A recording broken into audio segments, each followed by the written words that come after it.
we go. Episode 21 of The Drop in the house. Coming in hot. Oh my goodness. On Friday, October 30th. MK, my friend, what a whirlwind week it has been. And oh my goodness. I need to take a breath, bro. I need to take a breath. I agree. Between the technical difficulties that we've been having with this podcast and Zoom and everything that's going on in school the last couple of days with all the positives and the off and the on. It's been crazy. And we don't mean positives as in like positive vibes. We are in the middle of a community spread of the coronavirus. It seems like that, or it seemed like that. We'll see. I mean, I don't know. Maybe we're getting things under control, but I'm just keeping my fingers crossed after Halloween. I know, but this was our first real test of contact tracing. Like they had a whole thing at the beginning of the week, and if it wasn't for Election Day, which was another whole, I don't even want to talk about that. But I mean the still going on. If we didn't have Election Day, I don't know, man. They couldn't have got through that. They had to contact trace everybody who came in contact with these kids. Yeah. And somehow I know I have one of them and I am not considered a contact. I don't know how that works. So I'm looking for something wood. Listen, I have nothing wood right here. I would knock on wood if I had one. It's going around again. I know we had a positive test in my daughter's school too. It's just people have to be smart. This Halloween weekend, I could not get over what I was seeing on social media and just like, that's the thing. If we could get through next week, I think we're in good shape, because I agree. What I saw on Halloween, I saw a lot of people out, a lot of people at parties. So, if I'm going to put my money on an outbreak, it's going to happen sometime soon after that. But if we get through this next week after Halloween, then I'd say we're good to go for the rest of the year, because after that weekend, I can't imagine it. If it didn't spread then, it's not going to spread, because there was a lot of people on those streets. That's rough. Rough. I will say I will pivot to a actual positive, and that's the fact that our weather has held out quite well. This week here, it's the first week in November, and we're in the 60s, and today was beautiful. We had that little stint last week when it was like colder than winter, that 1 or 2 weeks. And now it's been good, so we'll take that as any positive that we could take. We always take. I moved my fire pit onto the deck, and so I know that you are very happy because the wood chopping videos have returned to my story. The bike videos with you and the music, that means summer, and then once you see the wood chopping, you know it's winter. Yeah, so I like your comment there. You needed that. We needed that. Yeah, it was what the world needed. We needed that video of you chopping wood. We needed that. We needed that wood chopping video. Although you and the boxing, that was a nice little break from everything. That was too. I got to get back. I would definitely take that too. But the wood chopping videos in the garage are always one of my. Yes, the wood chopping is by far a classic. Classic. I'm gonna have to dig up a video. We'll put that up there. You can see me chopping some wood. Yeah. How about this episode, man? I have to tell you, my friend, if I didn't have enough respect for you before, for your tech capabilities. Oh my goodness! For those of you who are tuning in for this part of the episode, and we're not in live on Friday, we've got through 20 episodes with no problem, and then the 21st, Zoom had some kind of diarrhea issue. I don't know what was wrong with it. It did. It crapped the bed, and MK had I was panicking. all kinds of things going on his end. So you're going to see primarily just myself and our exceptional guest this week, poor Michelle Dahl. Yeah, she was great. And you know what? Awesome. I've loved her work for a long time. I always love her work. And I was super excited about this episode going into it. And after the episode, I kept comparing it to my son and Daniel Tiger, who's like a cartoon character, like that it takes after Mr. Rogers. and he loved Daniel Tiger growing up. And I mean, when he was like around 2, not growing up, he's only 5 now, but he loved Daniel Tiger so much when he was 2. He was so excited, and he got the opportunity to meet Daniel Tiger at the library, my sister's library. And he was all pumped to go see Daniel Tiger. He had his Daniel Tiger costume on. He got in line. He goes to see Daniel Tiger, and he didn't want to see him. He just panicked. It was a disaster. And then when he came home, he was hysterical crying, and he's like, I missed my chance with Daniel Tiger. And it's like, after that episode, I was so pumped going into it. I just wanted to talk to Michelle Dahl about her work. And to be honest, it's so sad. I barely remember the interview because I was running around my house like a chicken without a head. And I just feel like I missed my chance with Michelle Dahl. Well, so. You will see that MK does make a resurgent appearance towards the end. Yeah. He was able to get on with his phone, but I am not used to controlling the room. I'm just the mouth. That's really my role here, folks. I'm just the mouth, and I wrangle the talent during the week, and then I just spew a whole bunch of questions. The real man behind the whole thing is my partner here, and he just, as soon as he crapped out, I was like, "What the hell do I do with this Zoom?" Well, listen, and luckily, I'm going to try to make this, I'm going to make this episode look as clean as it possibly can. So hopefully you guys at home don't realize all the mistakes that are happening, but it's going to be a lot of work. That's for sure. Yeah. Apparently I recorded it all differently than it's normally done. And I had no idea what the hell I was doing. It'll be good. It'll be great. It'll be great. So it was almost as bad as the first day of teaching virtually. That's how close. You know what? That's how close. That's almost exactly the way that I felt. That's how I felt. Like, but it's just like, as soon as it went out, I was like, what do I do? I have no idea. Yeah. On my end too. So well, hopefully. With that being said, MK, let's roll that tape, brother, and let's talk to Michelle Dahl on episode 21 of The Drop. Here we go. Okay, here we go. Holy cow, episode 21. Oh my goodness, I cannot believe it that we are this far into this whole thing. What a ride it's been. Today we have such a phenomenal guest. MK, like, holy cow, man. Like, it just gets better and better every week. It's just, we have been following this particular artist for quite some time. She is a Lyons Wier exhibiting artist, and we know so many of them. And she just is part of that family, and we discovered her through our interactions with the other Lyons Wier artists that we know here in Manhattan. And to be able to get her on the program, I am so excited to welcome Miss Michelle Dahl to the program. Hi, Michelle. Hello. How are you? Hi, great. Thanks for having me. Oh, absolutely. We are very excited. We've been talking about it all week. We love your whole approach to the figure and how you express particularly intimacy with the figure. And we want to get to that during the program because of all times right now,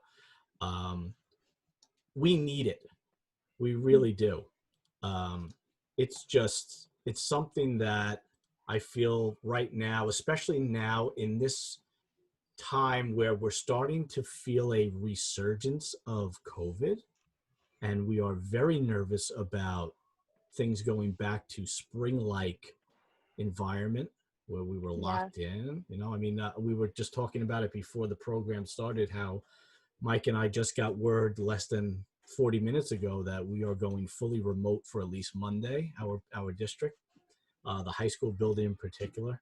And we're nervous, it's out in the community apparently now where we are. And so when we talk about, that connection, that lack of connection, we talk about, being with other people and on so many different levels, but your work touches upon that. And it's so narrative that we really are looking forward to discussing that. But before we get to that, we do want to touch on your background, especially for our students who want to know how you got to where you are. We affectionately have started calling it our artist origin stories, like the Marvel superhero universe, because to us, you guys are heroes. Like these artists are our heroes. Mike and I just love following them and learning about their process and their work. So we know from our pre-check, we had such a nice pre-check talk with you earlier in the week, that you were born in Ohio. So why don't you tell us a little bit about where you started, where you grew up, and if there was, I know my first question to you is, growing up, when was that aha moment for you with the arts where you said, wow, this is really something I want to really pursue this?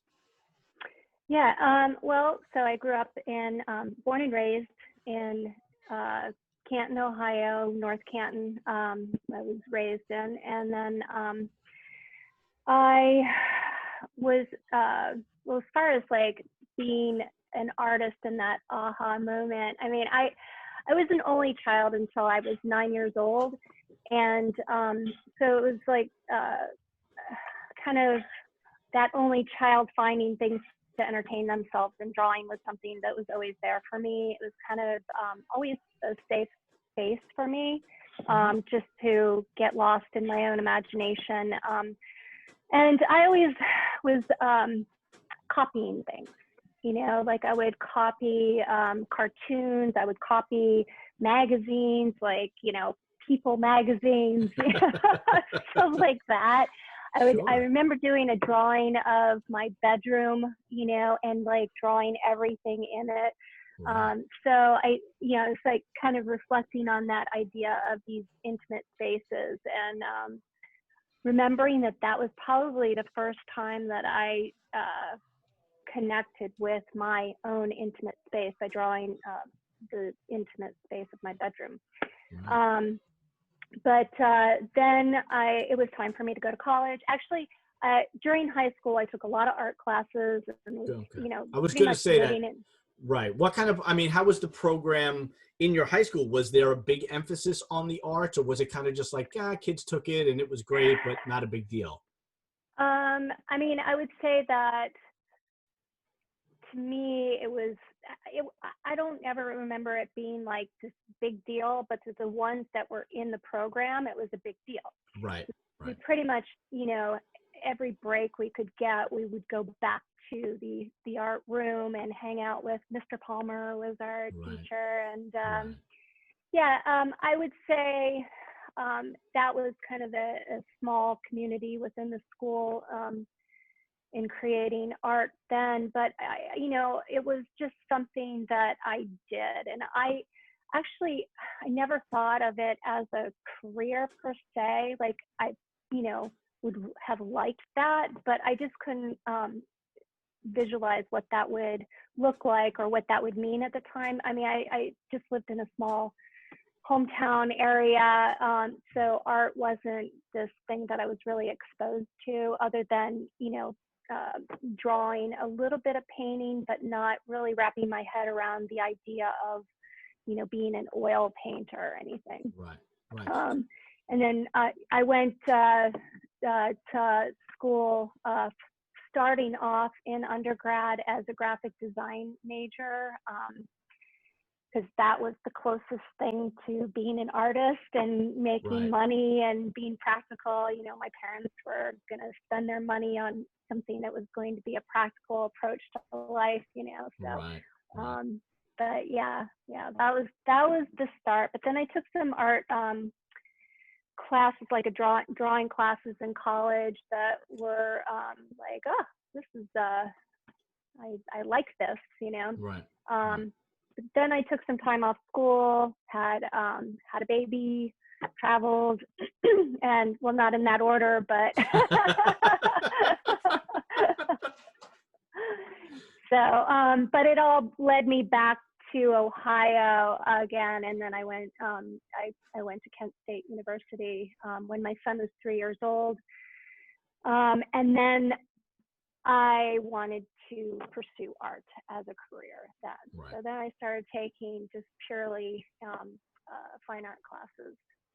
So now it's interesting, because we talked just now about intimate spaces. At what point do you feel like, when you are in the studios at school, does that become your intimate space for you? Like, we talk a lot to the kids in our building in the high school level about how important the art rooms are to them. that they are safe spaces, that they feel welcome, that they feel, like you said, that sense of community within that small group of art students, or in some cases a larger group of art students, because we have a lot of kids that come down. But do you feel that you had that kind of intimate connection in that room when you were in there, just like, because we know what college studios are like. It's the smell of the oil paints and that environment that just, it's very, very different than anywhere else, and it really pulls people in. Did you feel that way? You know, it's funny because I wasn't a very good student in high school. As we find, a lot of the art students are like. But when it came to art, I made sure that I made time and space for that. As far as being, you know, I was very much interested in, you know, my friends and going out and hanging out and that sort of thing. So in school, having that space was definitely something that was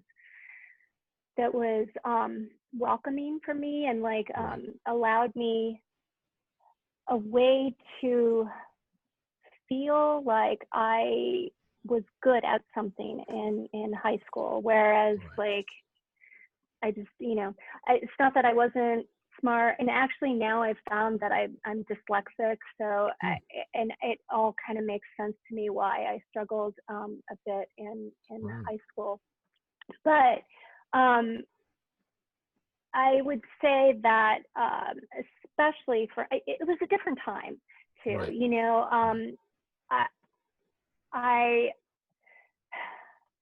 as a woman in art at that time, I just don't know that it was something that was even considered like a career for a gal, you know. Right. No, I'm sure you faced quite a few hurdles in that regard, and I don't imagine or envision you being encouraged by anyone particularly either. Was that the case, or did you have someone? You know, it was more or less this like, that's really good. Almost You're really patronizing. good at that. Yeah, I mean, you know, and I don't know that anybody was thinking about it in a patronizing way, but it was like, wow, you're really good at that, you know, but what are you going to do with your life? You know, that sort of kind of way. And, you know, it's really like, as far as being an artist then and being where I am now, I don't think I could ever have pictured where I am today in this time and place. And just so grateful for how much I feel like I've gotten to be, you know, a woman artist practicing. And of course we have, you know, ways to go, but you know, I feel grateful for this, you know, whatever success or, you know, ambition that I've been able to attain in something that I love, you know. So I mean, I think that that's you give a great message for our kids who are going to be listening, that it's essentially it's not too late to give up on what you want to do no matter what, and to overcome any, not necessarily discouragement, but a lack of encouragement does not mean that that's the end of the road for you, that you know, not at all. Right. I mean, you know, I think for me, it's always come back to, I knew I was good at doing this, or I felt like that's the one thing that I was good at doing. And, you know, I didn't have any idea of how I was going to get there or what it was going to look like, but I just knew that I loved to do it. And it's actually something that I really been thinking about in terms of lately in my art practice. You know, it's always been about what my safe place, my place where I could feel intimate, feel at one. And it's making me think differently about how I'm making my art, just even in the last, you know, COVID months of art making. I've kind of stepped back and taken a breath and gotten back to making work for myself and, studies and not it being about this career that I have to, that I'm trying to, this show that I'm trying to make work for. I'm just, making work for me right now, and that feels good. You're talking about how, I'm going to jump ahead now though, because of what you said. How has all of what's been going on affected your work and studio practice? Like, has it had a profound effect on you? Has it informed you negatively or positively? Yeah. The size says it all. The size says it all. I mean, I felt like, motoring along, life was great, and then all of a sudden everything just, stopped. And, I have private students in the studio that were, coming on a regular basis, and, I had paintings that I was starting in the studio, and then I was continuing to come to the studio, but I was the only person in the building. And then the homeless started coming in, and I just didn't feel safe about being here. So I moved my studio to my tiny little railroad apartment, where I tried to set up a makeshift studio. And then along with, as like figuring out, like I have a university class I teach, and trying to shift my whole program online, and figuring out like how the heck I'm going to do this hands-on thing, and not be able to do that anymore. So it was really intense. I felt like I had a good thing going, and then everything indefinitely was stopping, and I think the uncertainty of it all was the scariest, Sure. Yeah.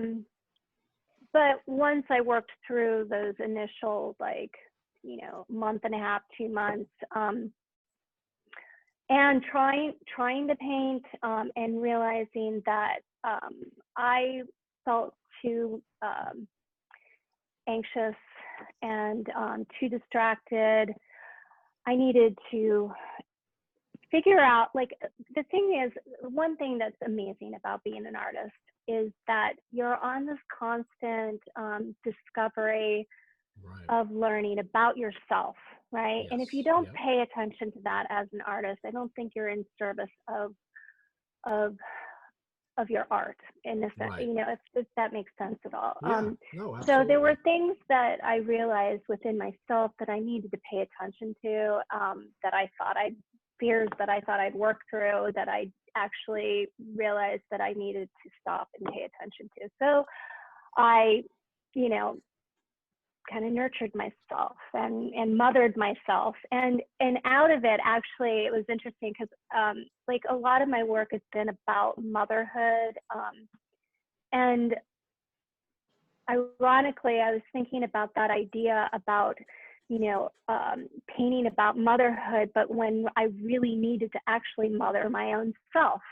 Right. And that just being nurturing ourselves and getting back to this slowing down and taking care. And I mean, I think that everybody, not just a woman mothering themselves, but I think everybody needed to do that, in a sense. And another thing that I kept thinking about was like this idea of breath, and, the COVID being this stifling of the breath, or, I think, and we're all on this like ongoing like trajectory of go, go, go, go, go, where we just need to take a breath. And it was okay, So I think those two components for me really started like allowing me to think about my art and how I wanted to move it forward rather than painting through it, And so I went home to visit my family in Ohio. I brought my fiance and my son with me. We all went on a road trip back to Ohio. My sister had just gotten this, she and her, my brother-in-law bought this farmhouse in January. And so then they were like just getting settled in. So we kind of just settled in with them, and it was one big happy awesome. family. Yes. Chickens and dogs and my 6-year-old niece, and I mean it was so rewarding, and so yeah, it was like and then I know what I'm going to paint about moving forward, and I'm excited about that. So that's great. I mean, that's the silver lining that came out of that. Really, you really took, something that could have, because we've talked about it a lot on previous episodes about how so many of our students have felt paralyzed in their ability to create because of not just COVID, but everything else that gets thrown at them 24/7, with social media and all these other things that they're exposed to, between the social injustices that we're seeing come to light even more, and the political tribalism and people taking sides and people, going at each other. I cannot imagine being a 16 or 17-year-old right now and getting all of this information overload thrown at me and then being expected to produce stuff. I mean, it's just so difficult to put that on any type of level. But for you, especially with the lives that they lived so far. Right. Exactly. Where they haven't really had much adversity, Right. I mean, but I think for you, it sounds like you were able to channel that energy and put it towards. Was that difficult for you to find? Or did it come naturally? Did you find it more therapeutic? How did that work for you? I mean, I've always been used to channeling my energy through my art, and making art and just diving into the creative process and working through the anxiety and all of that. But it was so distracting this last time that I knew I needed to take some time off and pay attention to that. And I think that's really important, to be able to kind of say, all right, let's just stop. It's not always about making and promoting and all that sort of thing, which I actually feel like anxious about that, but we'll talk about that later. But anyway, I had to take a break from all social media, like really but I wasn't checking my phone every, I just put it aside and did some binge watching of television. a little escapism. What were the shows that you watched? What did you watch? Lost. Lost? Okay. Lost? Oh, sure. Yeah, no, I was like, and it's so great. It's like got all the elements of philosophy and, the mystical and the mysterious. It's a great escape. It's guilty pleasures for sure. That was like my number one question for the students.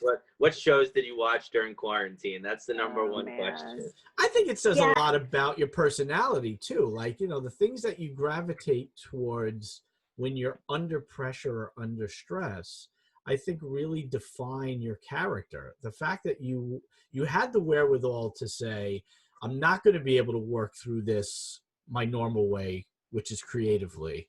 Let me find another relatively healthy outlet to resettle myself and recharge myself and find that level again.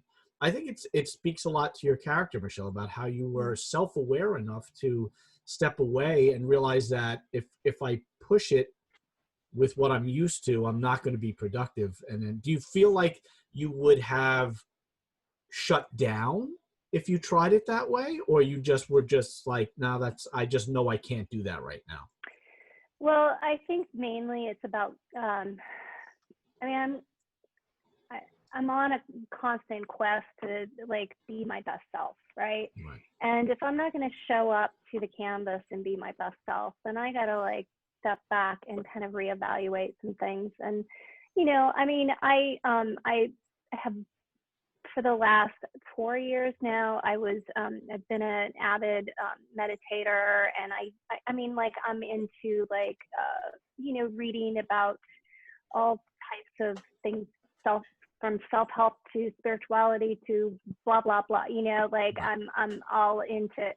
So but I got back into like really getting into a practice of meditating again, which I was, and then I got, when you feel good, and then sometimes you let go of the things that you need to center yourself and ground yourself, Right.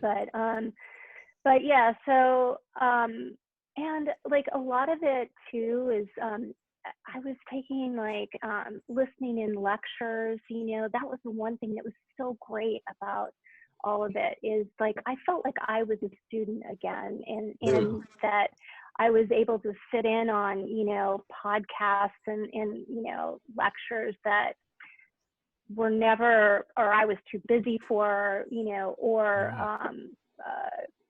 I took some classes, online classes. I have time. And I don't have to show up, in person, and it's somewhere, and in the part of the world that I'd never be able to take a class, so it was really great, actually, and that was inspiring. So I don't know, I am excited about painting again, and I feel like I have a newfound understanding of who I am as an artist, which I think is always important. Sure, absolutely. It's like a personal renaissance almost for you. Yeah, well, I had, I think since I've been in 2004 grad school, well, actually, I mean, even since my undergrad, I don't really think there's been a considerable amount of time that I've taken off of making art. And I mean, that's like, I was making art through the pandemic, but it was more like, sketchbook stuff, or hey, I'm going to do an artist copy of this, Degas painting, or whatever, like, let's just kind of step back and look at things in a different way. So. Right. Well, now let me ask you, Michelle, because that segues into the work itself. Talking about taking classes again and going back and rediscovering things.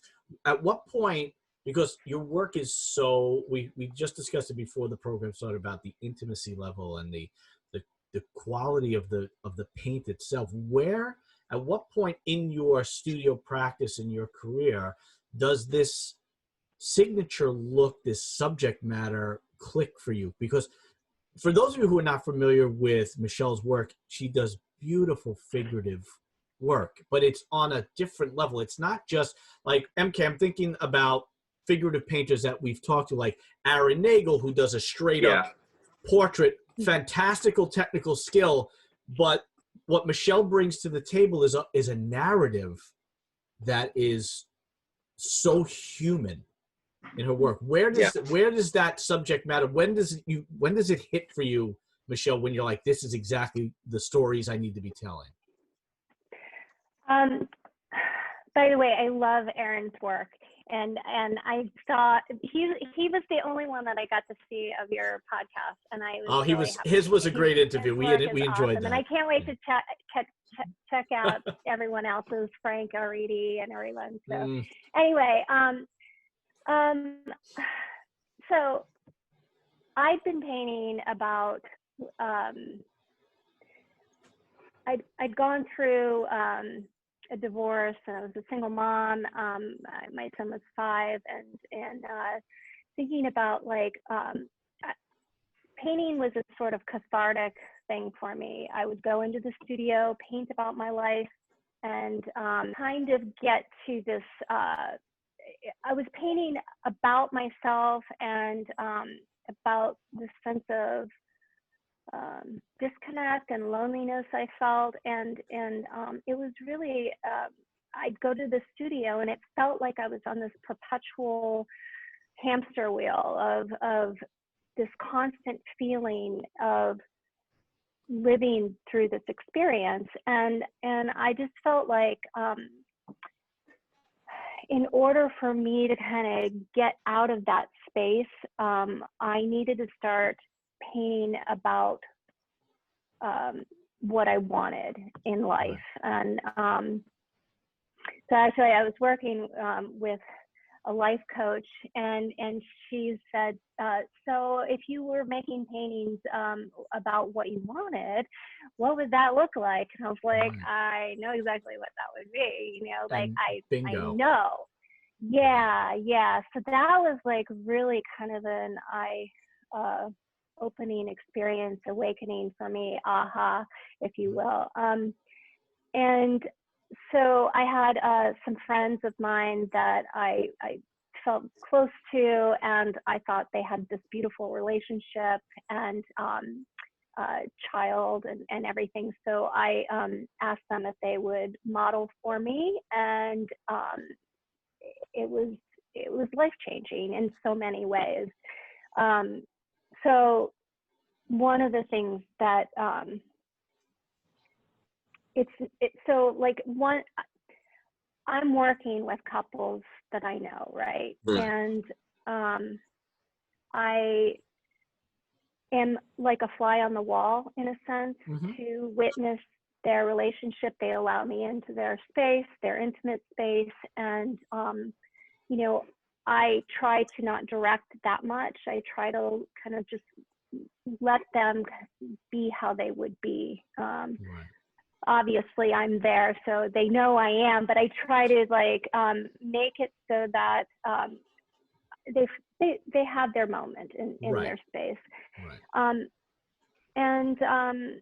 you know, I've been privy to like just beautiful intimate like true intimate moments of love and connection, and having witnessed that made me take that into the studio, and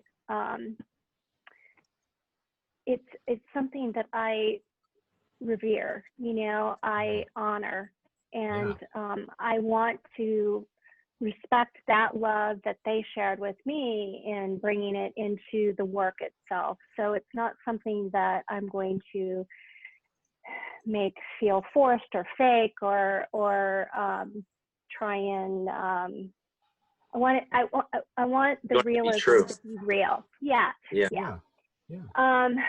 So it feels sacred. I guess is what I'm trying to say. They feel natural. They don't feel composed. They feel, you know, like they don't. It's not like you're like a director. It's like you're an observer. Yes. Yeah. And that's the way the paintings feel.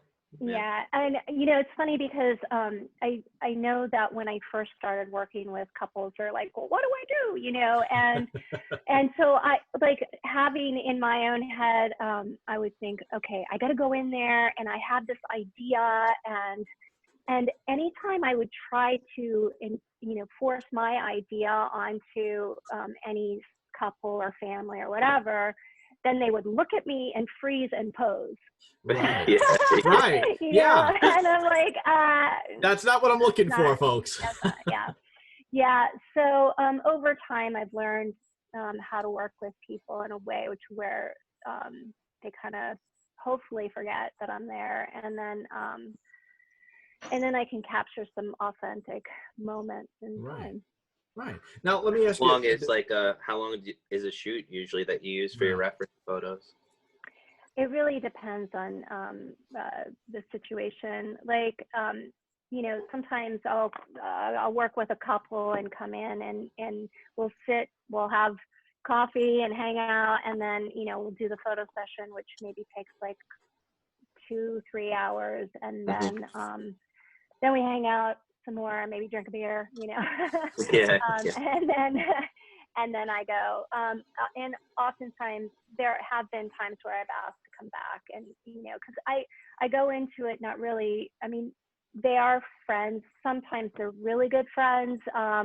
Sometimes they are acquaintances that say, "Hey, Michelle, when are you going to paint me?" Or can I be your model or whatever. So I don't, I don't know what their bedroom looks like. I don't know what to expect. And I kind of like that aspect of that impromptu of going into someone's space and kind of discovering, things as I go along. But then there are times where I've been in their space and I start thinking, I want to go back, you know, so. Right.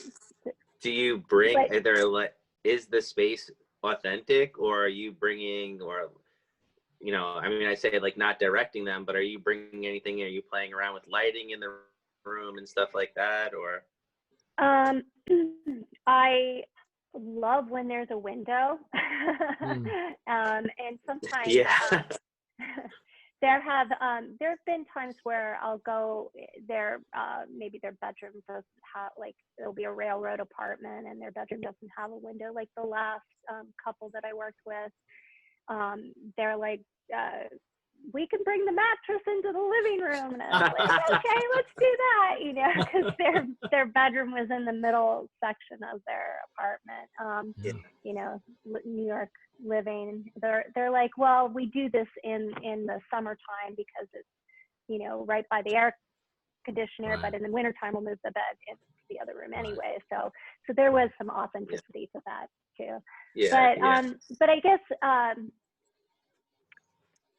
there have been times where I'll I do bring some fabrics with me just in case, you know, they're just to have something to play with in case there's, you know, things that are dull.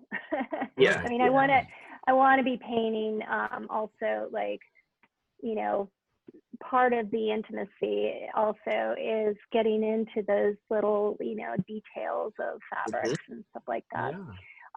But it also depends on their personalities. So, like I've kind of gotten away from,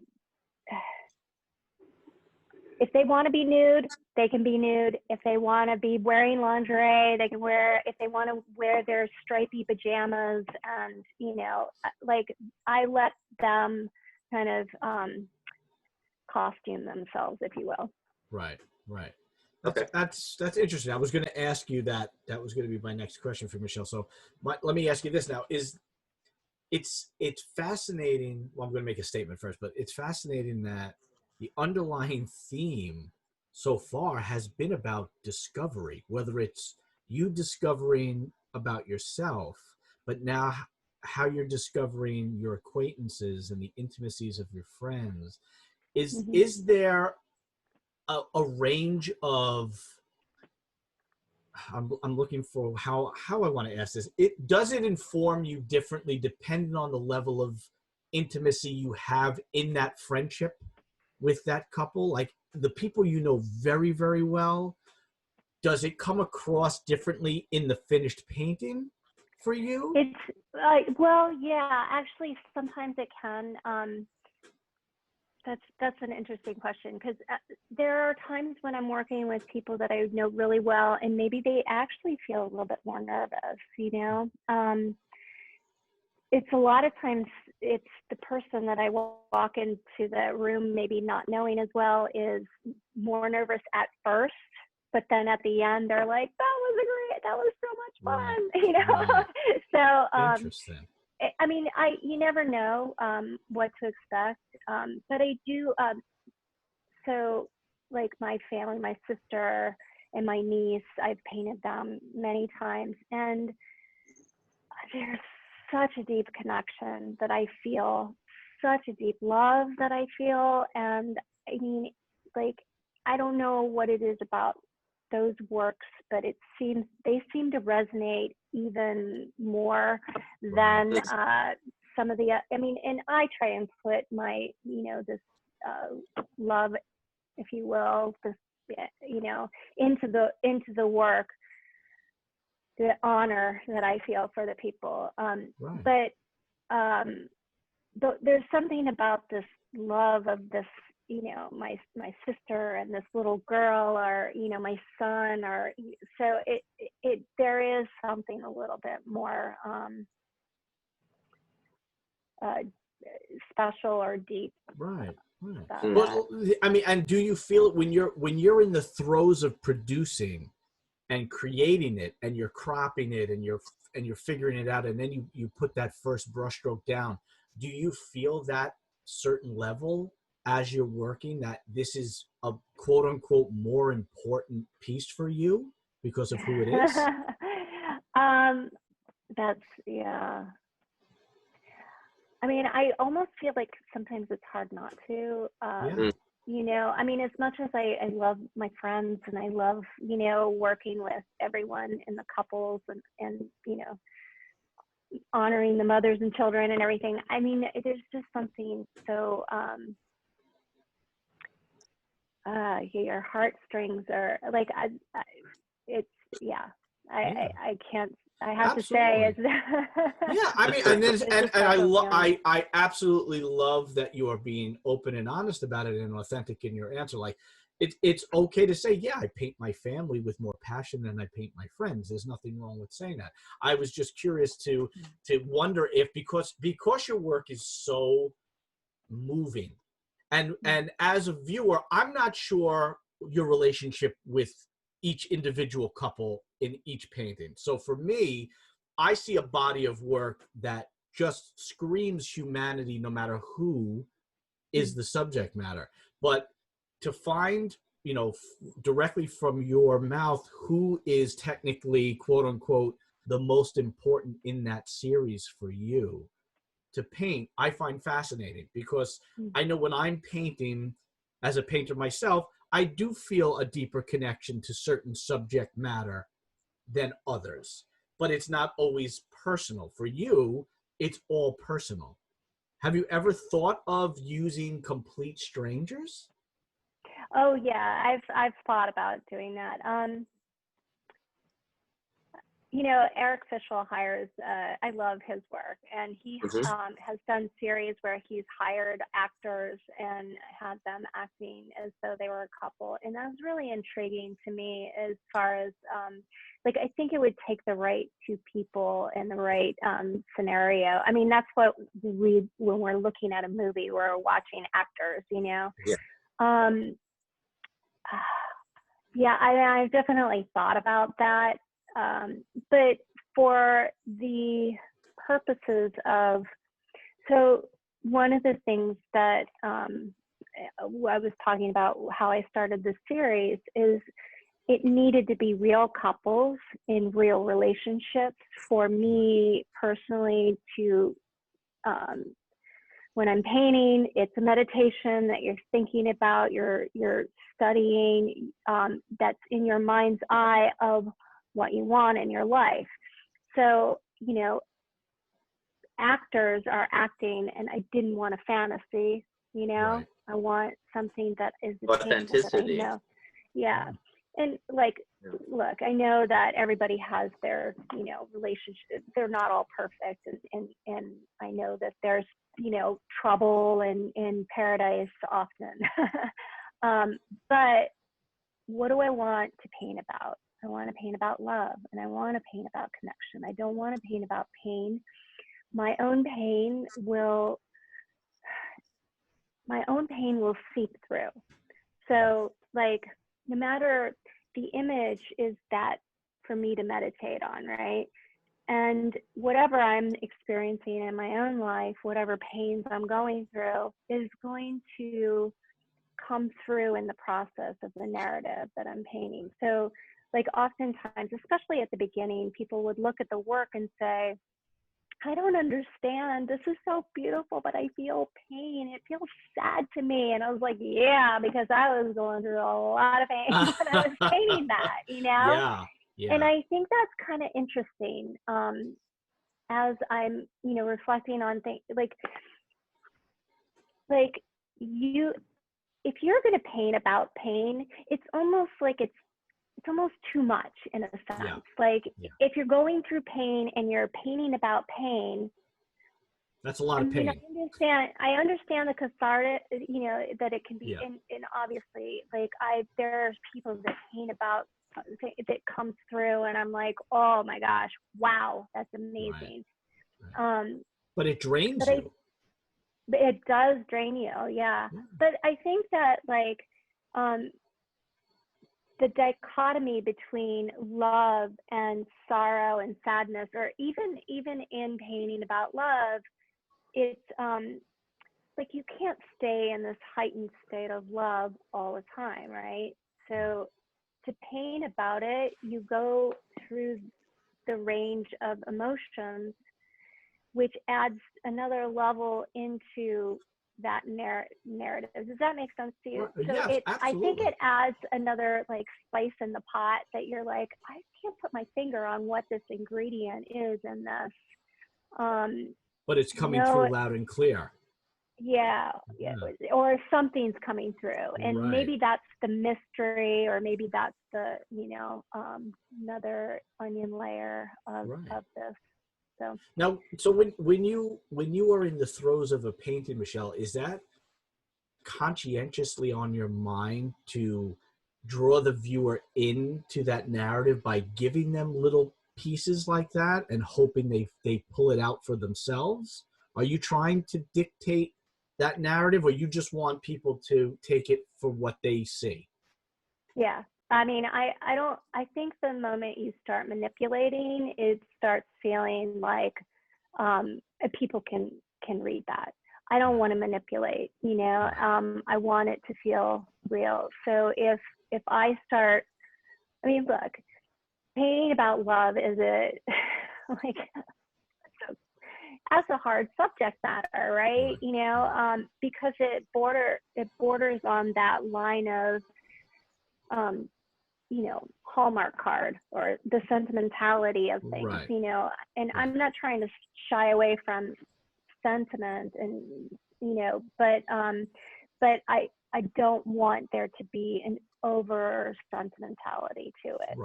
If I start contriving things, then, and I feel like there's probably been paintings that I've tried, to do certain things. So I guess I go into, like, when I start a painting, I'm usually interested in, if I nail this part to it, I'll feel good. Then the rest will come easy. So that's usually kind of my, what is it, if I go into this and I nail this one area, usually, then I'll, the rest kind of falls into place. Yeah. And is that hard? Is that hard for you to start that first piece? Like I'm thinking about talking just last episode with Bisco Smith, whose whole thing was the first page of the sketchbook and how intimidating the first mark on the first page is.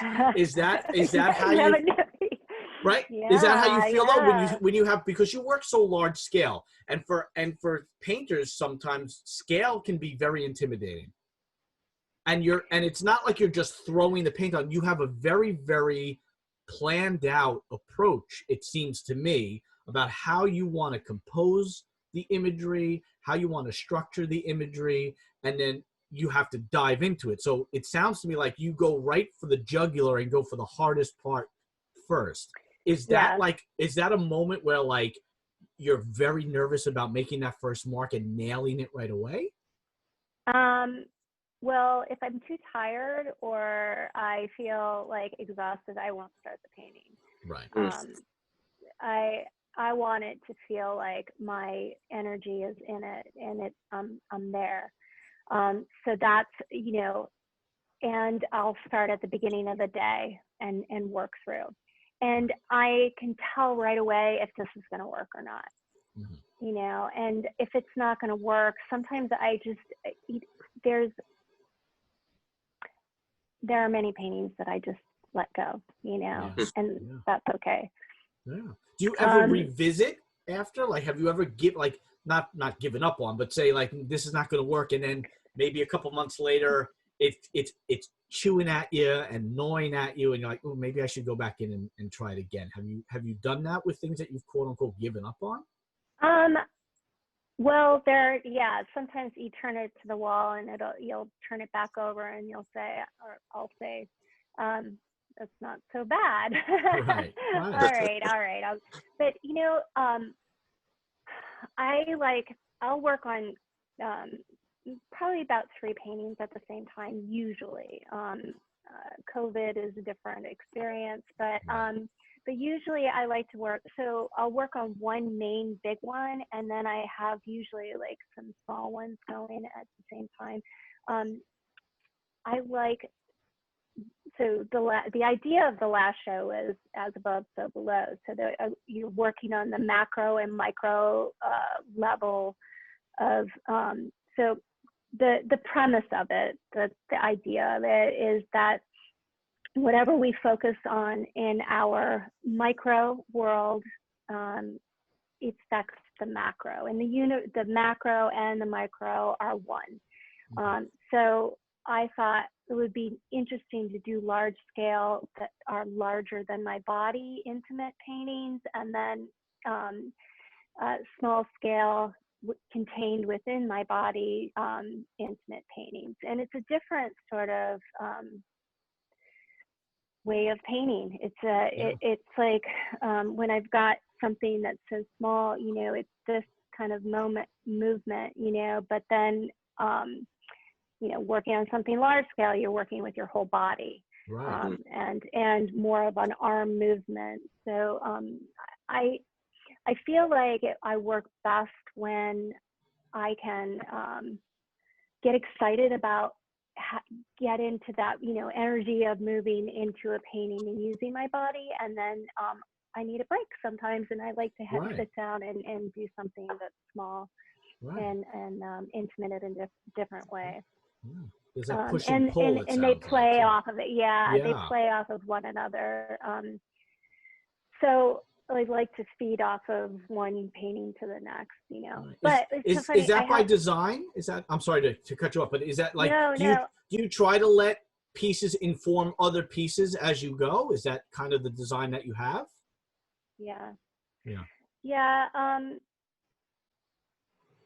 I mean, I used to like do kind of piece and part, like, oh, let me do this painting, and then I move on to something else. But I like the idea of working in a series because it really, it feels like an investigation of a theme, of something that all the pieces are interconnected with one another, and it doesn't feel like I'm scattered. I know for my own self, I have to kind of compartmentalize my life, and so, you know, there's a time for teaching, there's a time for, you know, my family, and there's, you know, so the same with painting, and having that sort of broader vision of what I want to paint about gets me really excited. Yeah. Okay, so now let me ask you this, because it's, you know, MK here teaches the AP level juniors, and the sustained investigation is the entire role of the class. And it sounds exactly to me that that's what you do with your series, is this sustained investigation. So for a lot of the kids, though, it becomes monotonous, that they can't break through that next plane of evolving from whatever it is they did previously, and it starts to all just look the same. How do you, working in that structured way, how do you keep each individual piece looking like an individual piece and not just like a triptych or just a continuation of the previous narrative? Because there is, when you look at your work, there is an underlying similarity, but they're all their own story. So how do you keep them fresh like that? I mean, I feel like every painting has to say something of itself. And I like you, I mean, it's interesting because you were saying I have like a specific technique or a formula, but I really, I have a grab bag of formulas, or I have a toolbox of techniques, you know, and so working with, you know, photography and imagery, and like, you're never going to get that one moment, right? There's never going to be that snapshot that's like perfect. I mean, at least in my, very rarely, you know, I'm always like taking a foot from one and adding to another or something to kind of compose, because it's a painting and it's not a photograph. It's about constructing a composition that works for the painting. That being said, I'm taking, it's not the same person, it's not the same space, it's not the same environments, and I mean, the one thing I will say that was pretty consistent in my last show was they were from above. Right. but you know, their fabrics were different, and so it's interesting because each one, I think, how am I gonna paint this fabric that's like crazy detailed or something, you know? And I would approach that differently for the next painting that has a different sort of fabric or whatever. Right. I mean, you know, I react, I'm emotional, I have, you know, like so to me, each one has my emotional attachment in a certain way that I might start with a different ground. You know, this painting needs to be hot. You know, it needs to have that glow of that warmth coming through. But this painting, it reminds me of a Michelangelo. Okay, so that's one of the things. So oftentimes, like this one over here, reminiscent of Da Vinci, you know, or reminiscent of Rembrandt or so, you know. So like I will have, or I mean, like my go-to all the time, and since I started painting has been Mary Cassatt. Yeah. And she will always be by my side. And so I have her book, and like, you know, how does Mary resolve this with the brush strokes, or, you know, or this painting, it reminds me, I want it to be, like I'm doing one right now that reminds me of the Sargent painting of the daughters in the room. And of course, I can't think of the name of it right now, but I know the one you're talking about, though. Yes. Yeah. So I've got that next to me, and that's probably why each one has its own sort of feeling about it. At least I hope, because I'm constantly like bringing out the old dead guys and sitting them next to me and saying, all right, speak to me. And Okay, so let me ask you this now: does the technique inform the imagery, or vice versa? How do you know which tool to pull out of that proverbial toolbox to get across what you want to get across for each individual piece? I mean, sometimes you fail. Sometimes you think that something's going to work and it doesn't. But you know, I just let my intuition be my guide, and say, this one's going to be a thin painting. This one's going to be like a one-off. You know, I'm just going to go in and paint it, and it's going to be fresh. And this one, I got to build up the surface, and it's got to have like this, you know, textured and you know, glazed, you know, feeling, and sanded, and you know. So I mean, I just go with, you know, at the end of the day, okay, is it done? Does it feel like it's where it needs to be? Can I, you know, step away and it's saying what it needs to say?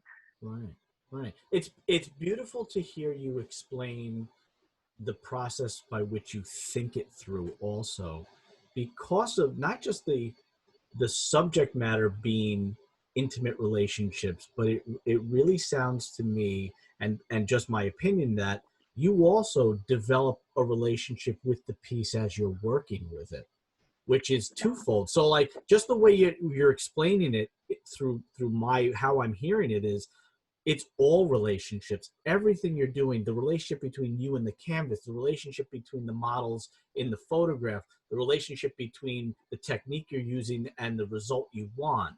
Is that all conscious in your head when you're doing it, or it just comes out naturally for you? Sometimes it's conscious, and sometimes, I mean, like, you know, it's like discovering along the way. You don't sometimes know the direction you're going to go until after, you know, like in life, looking back 10 years, you say, oh, that's what, you know, it all worked out, and here I am, and that's, you know,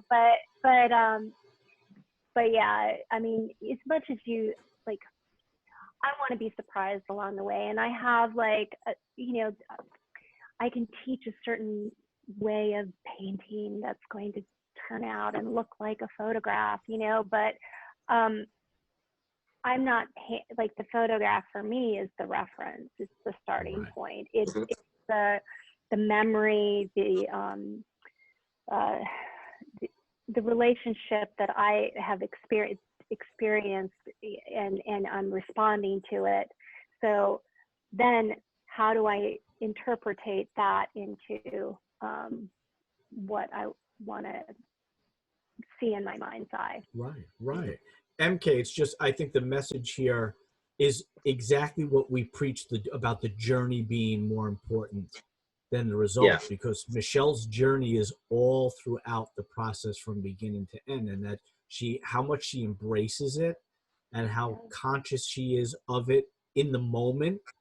Would you agree with that, Michelle, that journey is such a huge part of it for you? I mean, it's all about that, really. I mean, you know, like, so often we, as human beings, want to get to that place. We want to see it finished. We want, you know, we want to hurry up, and and then you're missing the point of all of it. It's about being present and learning and experiencing and showing up. And if I just sat there and painted, you know, like I want to mess it up, and I want to bring it back again, and I want to learn from that and have that experience with that painting. It's funny, one of the pieces that I had done, this family, and the little girl was such a prominent character in that narrative. Like, she demanded to be the main character of the family dynamic. And I kept thinking about, like, how I developed a relationship with her through that painting, through painting it. And she reminded me of myself. And, you know, I was like that. I am that little girl through that, you know, her looking at me. And so it was actually a really kind of profound experience, you know, like thinking about that was the center of her universe. And so that happens in paintings. I did another one of this. Family invited me to their house for the weekend. And so I traveled there, stayed at their house, and the mom was like, all right, here's the deal. I wake up at 6 in the morning, and I feed the little one, the baby, 3-month-old. So come on in at 6 o'clock in the morning and, you know, take whatever photos you want to take. And I was like, all right. So I go in there, and like her husband's sleeping, passed out next to her. She's feeding. And little by little, the house starts waking up. Kids start coming in. Husband starts waking up. But to me, it was her. She was the center of the world, you know, and it was amazing. She held, like, she was the glue to everything. And so I guess in the experience of painting or the experience of witnessing, I do identify with certain aspects of those moments, and I'm able to relive them, and it's really special. And make that personal connection. Yeah.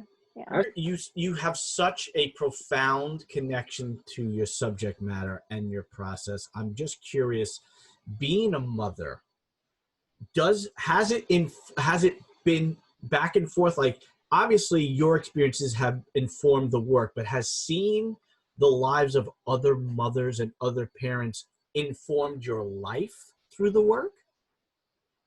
Has anything changed for you as a mother, or, you know, in that regard, like rethinking or recalibrating or anything of that nature? I think, I mean, as a mother, you're so involved in mothering and the busyness of it. And in a sense, also like reclaiming aspects of your own life, you know. And I remember, like, I think in a sense, it's almost a way for me to go back and appreciate some things that I wish like, you know, I know, you know, I was a single mom going to grad school, going to, you know, and it was always so busy. I was working a 40-hour-a-week job and still painting and having solo show. I mean, I actually I don't really understand how I did it, looking back on it, but I kind of wish I had that time back and just to like spend that time with him as that little guy, you know, and I mean, we're really, really close, and we've always been very close. But yeah, it's I feel like I can kind of relive moments of motherhood through this, especially with a little one. I mean, the whole dynamic between, I've actually been thinking about how to paint us now, you know, because I think it's important. I mean, we have an incredible relationship, and so there was a point in time where he was like, "You're not painting me. Don't paint me anymore." What age was that exactly? 12. Yeah, he was like, he's too cool for that. Yeah, for sure. Yeah, like there was a point where he he'd have his friends over, and he's like, "All right, Mom, I know that, you know, nudity is normal, but my friends don't get it. So can you just turn your paintings around when they come over?" You know? Like, that's so funny. It was so cute. But now, you know, I mean, I tortured him enough. He had to sit for me and from life, and I'd turn on like a Harry Potter audio book, or, you know, for him to listen to, and he'd sit there, and so sweet. But yeah, there came a point where he's like, "No more." And even I would, you know, painting him from photos, he's like, "Nope."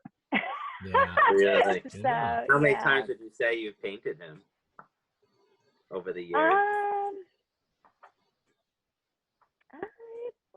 Maybe 15, 20. I mean, before I mean, it's not really that much, you know. I mean, I would say, because he was 5 when I was in, or well, he was 3 when I went back to undergrad, but when I really was painting more realistically, because I kind of painted people, but not in a realistic way. I was very much influenced by like abstract expressionism and all that when I first started. But in the realistic way, so that would have been like 2006 when I first started painting him. Yeah, so I had a short window of time. And then and then he put his foot down to that. Well, Michelle, I find it's so admirable how connected you feel to the work and how passionate you are about the narratives that you want to bring to the viewers. And the reason why I asked you what I asked you about, you know, not to question your role as a mother, but there must be a certain level of satisfaction sometimes when you leave the studio, and because you're so personally invested, you say, "Damn, that felt good." Like there must be times, right, where you walk out and you just feel good about who you are and what you've done and the connection that you have and the humanity that you exude just by walking away from a canvas that feels good to paint. I think, yeah. I mean, it's so funny because I think as artists, we're constantly scrutinizing ourselves and how we can, you know, make better work and you know, be better artists, have better careers, make more money, blah, blah, blah, sell another, you know, whatever, painting. But I think more than anything, it's if I can, sit down and paint a beautiful hand, or paint, you know, like something that I feel good in that moment with. I mean, that's all you can ask for, you know. And you know, even if I have a bad day I think by now I know, although I will say, like, sometimes I'm like, why do I do this? What am I doing with my life? Yeah. But you know, I'm doing what I'm doing because that's what I do, you know, and that's how I experience and see the world. And if I didn't do it, then I don't know what else I mean, I don't know. So yeah, I feel like I just keep making the best work I can make and put my heart into it, and you know, and always evolving, always thinking about how I can show up and be the best person I can be, and put that into my work. That's what it is. I think that message for our students is so important for them to hear, to show up and to be present when you're doing it. I think, right, MK? I think that's absolutely, especially nowadays with everything that's going on. Right. And I'm looking at the clock. We've been over almost an hour and 20 minutes. And it's just what an experience for MK and I want to say, Michelle, for you know, from both MK and I, thank you so much for sharing your experiences with us. It's really been such a joy to talk to you about your process and the way you think and how connected you are with what you're doing. I think is so important, especially now. We say it at the end of every episode that, you know, it's all about staying connected to each other, especially now. It's never been more pertinent for people in general to not isolate. I mean, physically we need to because of what's going on, but emotionally there needs to stay that connection between people, and the intimacy level at some point is just, it's a human condition.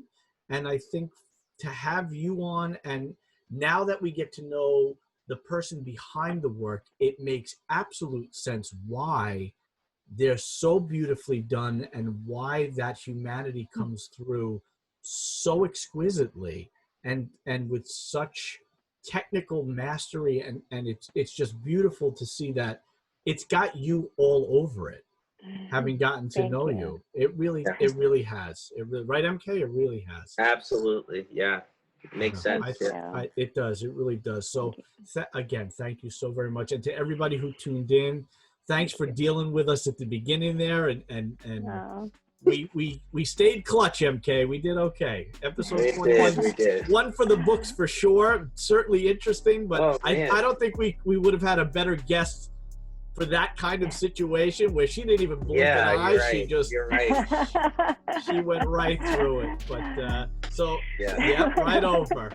But so to everybody, it's just, thank you for sticking with us. It's been quite a ride. And to everybody who's going to be watching at home, again, like we say every week, you know, keep loving one another, keep looking out for one another, just keep looking in on one another.